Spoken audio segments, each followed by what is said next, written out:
રાજકોટના જંગલેશ્વર વિસ્તારમાં ચાલી રહેલા ડિમોલિશન મુદ્દે હવે નવો વળાંક આવ્યો છે। આ મુદ્દે સામાજિક અગ્રણી પુરુષોત્તમ પીપળિયાએ મહત્વપૂર્ણ નિવેદન આપતા ચર્ચાઓ તેજ બની છે। પુરુષોત્તમ પીપળિયાએ સ્પષ્ટ શબ્દોમાં જણાવ્યું કે શહેરનો વિકાસ થાય તેમાં કોઈ વાંધો નથી, પરંતુ વિકાસ સાથે માનવીય અભિગમ રાખવો ખૂબ જ જરૂરી છે। ત્યારે વધુમાં તેમણે શું જણાવ્યું, આવું સાંભળીએ।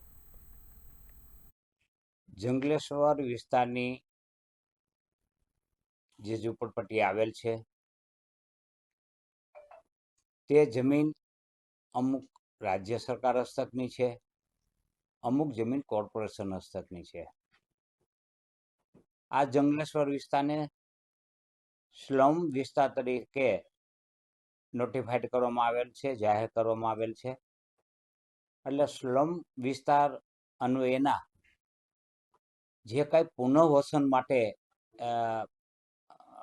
યોજનાઓ કરવાની થતી હોય છે તે કરવા માટેની મારી માંગણી છે।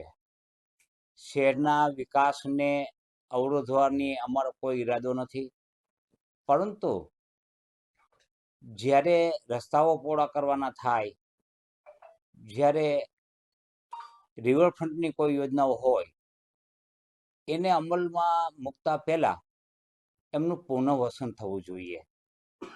કારણ કે જે લોકો જેલમાં છે એને ભૂમિ પર રહેવાનો અધિકાર છે।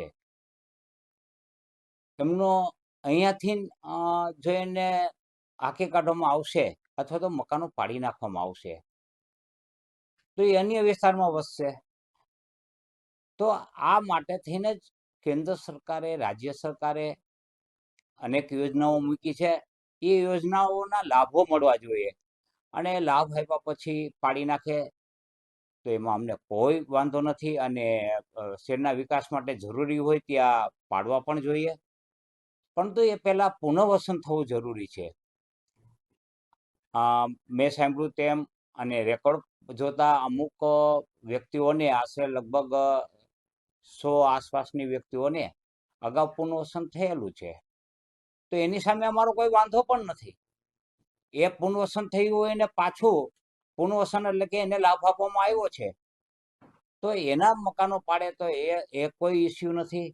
પણ જે લોકો 50-50, 60-60 વર્ષથી આ રહે છે અને એને પુનઃવસનનો કોઈ લાભ મળ્યો નથી, તો આવા લોકોને પુનઃવસનનો લાભ મળવો જોઈએ અને એને આશરો આપવો જોઈએ।